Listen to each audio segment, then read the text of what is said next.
Welcome to Fat or Future, episode 22. I'm Steve Williams. And I'm Justin Callahan.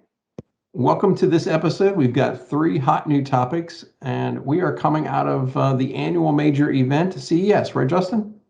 Oh, yes. CES has definitely wrapped up, and the news has pretty much wrapped up as well. Very exciting. But for those of you that might not be familiar, what is CES? That is the Consumer Electronics Show. It happens every year in Las Vegas. But this year, it was a little shorter. I think they were 1 year short or 1 day short because of the pandemic. But still enough time to have some really interesting news announced. And definitely some ideas in kind of longer standing platforms or what the future might bring, which we thought would be perfect for a Fatter Future episode. Yes, and it is a great event, and obviously a lot of hype around new technology, big stuff in TV displays and some things like that. Not too much in the world of computers, I would say, but some stuff in the consumer side for sure with home Definitely appliances emphasis and on the Internet of consumer. Things.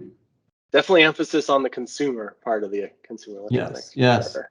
And so our topics today kind of touch on that. So our first topic is talking about Sony, right? There was some news about Sony this month.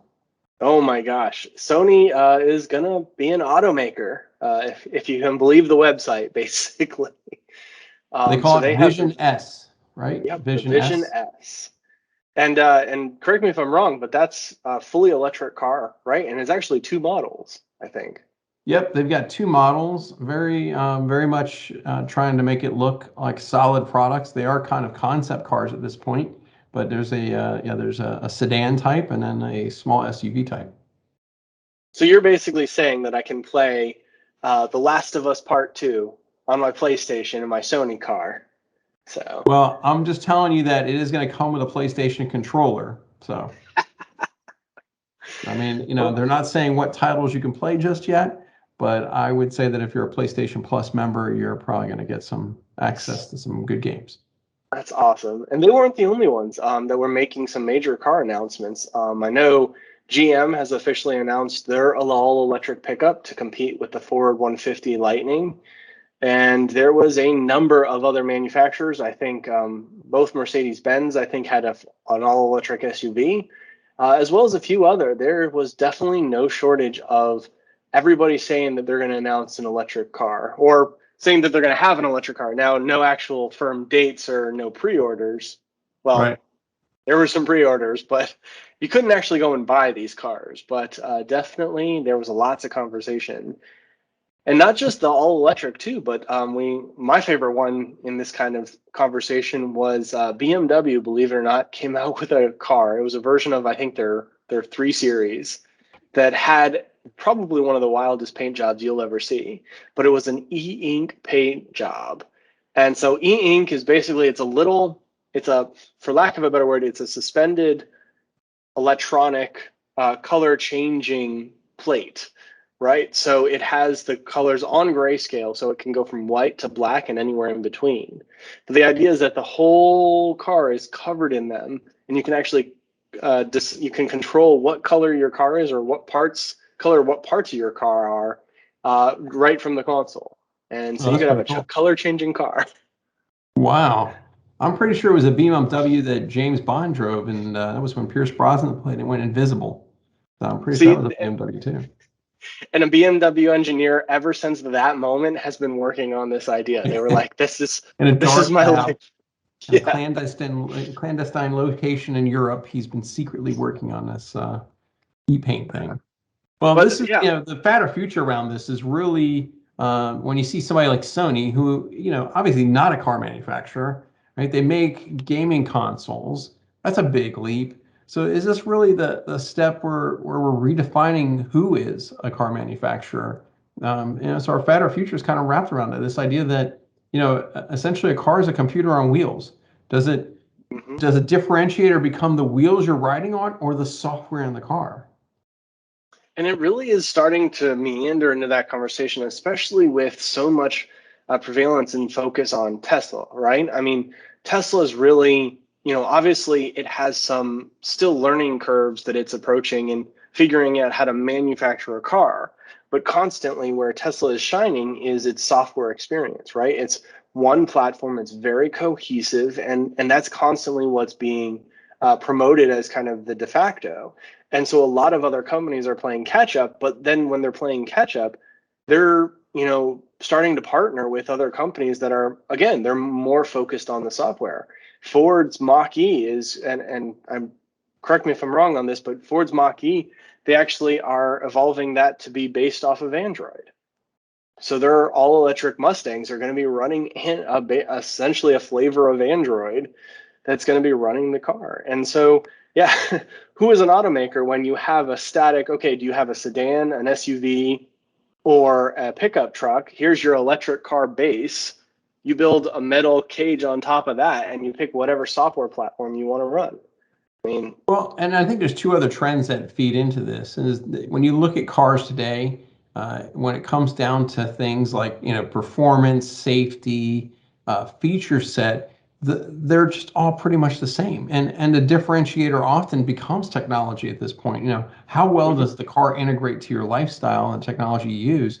That's becoming the biggest differentiator between brands and what cars offer. So it's a natural evolution to say software is the other part of that. The second trend I would say is that we're a long way from the 80s, right? That decade where manufacturing quality was poor, and the things that are happening today in terms of cars, nobody really thinks too much about the reliability of a vehicle.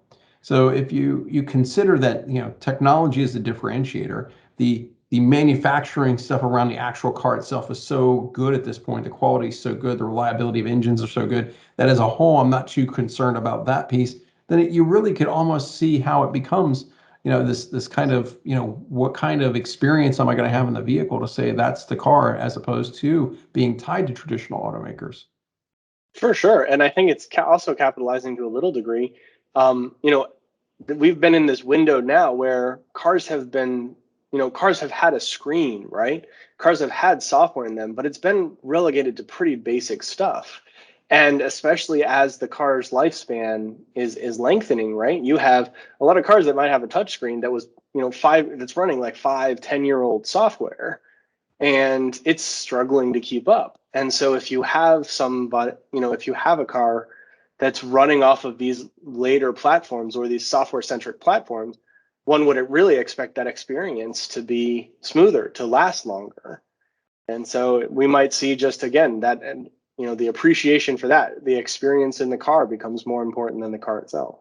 Well, and I think the icing on the cake is 5G. So now, all these cars get this huge amount of bandwidth on a 5G network that makes, data transfers, access to cloud resources, all that very, plausible when it might not have been that way just 5 years ago. So what do you think, fat or future on this topic? I think it's going to be, honestly, I think it's going to be the future. I think that this standardization of the different structures of the electric cars is really going to kind of open that door for other people that want to build off of a template. And I think it'll be exciting. I think there's going to be some innovation and some different visions apart from what we've gotten really used to what a car looks like in the past decade or so. I agree 100%. I think this is the future. I think, software is the game changer when it comes to autonomous vehicles, when it comes to all the public safety questions around this. It's all going to be on the quality of the software, and there will be standards and leaders here, and the vehicle itself just becomes, much like a computer running Windows. Who cares where it is? It all runs Windows, right? So this software game is just getting started. You say that, and as long as I'm not driving down the highway and your car says you didn't finish these updates when you were supposed to, I'm rebooting now. That's the other part we got to keep an eye on, but we're good. No, We're good. There's still some bumps in the road ahead, but I think we're on the path here. So you want to intro our second topic? Absolutely. So this one was a little near and dear to my heart, but one of the big conversations that started coming out during CES was the conversation around Matter. And so Matter is, in a nutshell, Matter is a new smart home platform. It's been around for a while, and it was actually pioneered in tandem with a technology called Thread, and the way that devices communicate to each other for the smart home. But the whole idea is that essentially this, instead of having a hub, instead of having a device in your house that controls all your smart home gadgets, right? Whether it be your lights or your locks or your speakers or anything, a lot of that has been very fragmented. And they've used kind of either proprietary technology. Google stuff talks to Google. Philips Hue light bulbs talk to Philips Hue, but that's pretty much it. Matter was really designed to base off of traditional networking that that it really has been tried or true, but take that into the smart home so that all these devices can talk to each other without the need for these hubs and without the need for different, isolated platforms. Really, like, everything in the smart home talks to everything. And then the other kind of idea of it was that any smart devices that you had in your home would then also be they would have a little radio in them to allow for other smart home devices to connect to it, to then connect to the rest of the world.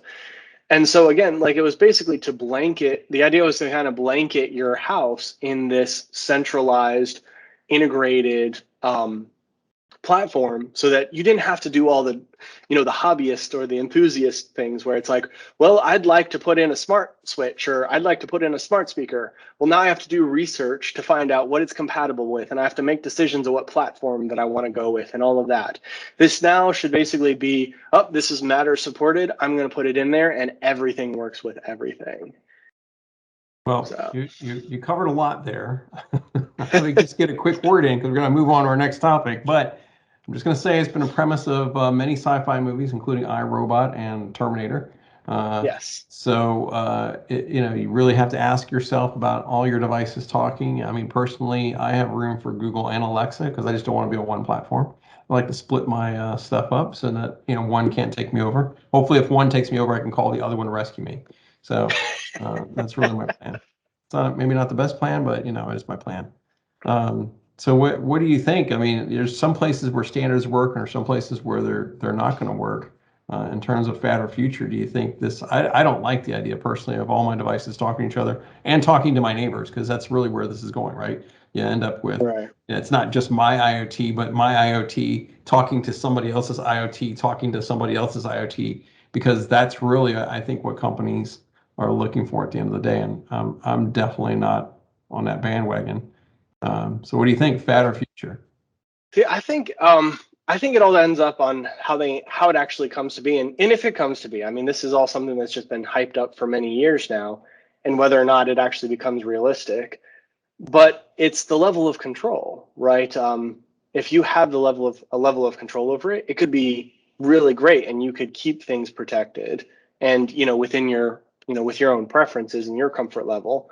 But if they just want to blanket the world, and your stuff talks to your neighbor's stuff, which talks to your neighbor's stuff, that could be quickly spiral out of control. So I think it's the a future. It's something that's been building steam, and there's a lot of buy-in. A lot of smart home companies and a lot of the big tech companies are all supporting of it.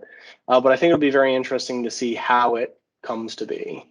And if it has the impact that they're talking about, or if it's just kind of an option behind the scenes. You could have your Alexa stuff, or you could have Matter. Well, I'm definitely going to go fat on this. I'm going to go fat for two reasons. The obvious reason is I think there's going to be a consumer rebellion against all of this stuff just being on one platform. That's the obvious one. The less obvious one is this just a competitive state of software. I think that for any standard to come along and say, hey, this is a standard that can evolve and grow and meet the needs, is a short-lived statement. I think if you just even think about what we're doing in terms of streaming 5 years ago compared to what we're doing streaming now, compared to what we're doing streaming 10 years ago, the changes are so radical that I think standards just have a hard time keeping up with that. So I'm gonna bet that this doesn't work just from a competitive standpoint. People want to be more competitive with the software and not wait for standards. So we'll see. Fair point. And there's not that much the big tech companies can collaborate on to begin with. So throwing another thing into the mix is kind of limited. All right. Well, the last topic is our fun topic. Definitely, this one's all you, Steve. So you gotta tell us about this one. Oh, well, Definitely. So this is another announcement. It came out around CES. I don't know if they were actually at CES or not, but they were running commercials on like, CNBC, the news networks. But it's the Okay. Nightscope security robot. Did you see that commercial? I did. It looked amazing. So it's like, it's like the RoboCop that's not really scary. They Their they initial had to make that positioning. thing look not intimidating, because if they made it moderately intimidating, we'd be like, all right, cool. Welcome the overlords. Let them roll Right. right It's like in. a curvy trash can on wheels, It's not Yes. it's not as what are the ones from Doctor Who? The The Darlax? Cybermen or the Daleks, yeah. Yeah, yes, yeah. It's Yeah. not as intimidating as those guys because these guys are nice and smooth. They're all white. They got nice little pretty police logos on them. Got to check Yeah. out the commercial. We'll have to post a link in our video notes to check it out. But the Nightscope security robot's designed to be like a public place. Safety monitor, just watching what's going on. They're selling them. They're, I guess, taking some sort of pre-order. And I thought this was just another kind of scam. Like I've seen, a lot of companies come out now. And they Right. go to market, they raise all this money, and then they don't really deliver a product. But they've done a good job at least making it look like they've got several products if you check out their website. So Hmm. they're looking for orders in this space of automated security. They have a couple different robots, but the Nightscope is kind of the larger one again, about the size of a trash can. Right. Runs around and just kind of makes sure that everyone's safe. I guess it can respond to audible calls for help and notify Hmm. local authorities. It can record video, open up two-way communications to somebody. So it's not going to jump out and arrest anybody, but certainly could be a way of automating coverage of an area where you might not have as much traditional, manpower capability. Well, this is really kind of the first that we see a commercialized foray into like kind of a dynamic area, right? Like security guards, like, or security robots, if you will, I guess. We're probably going to be patrolling like an open area, like a mall or a convention center or something like that. That's big, kind of dynamic open space with lots of people moving around. Whereas a lot of the robots that we've seen before are a little bit more structured. Like, it's become very common in some like swanky hotels that you can order room service and you'll get a robot delivery up to your room.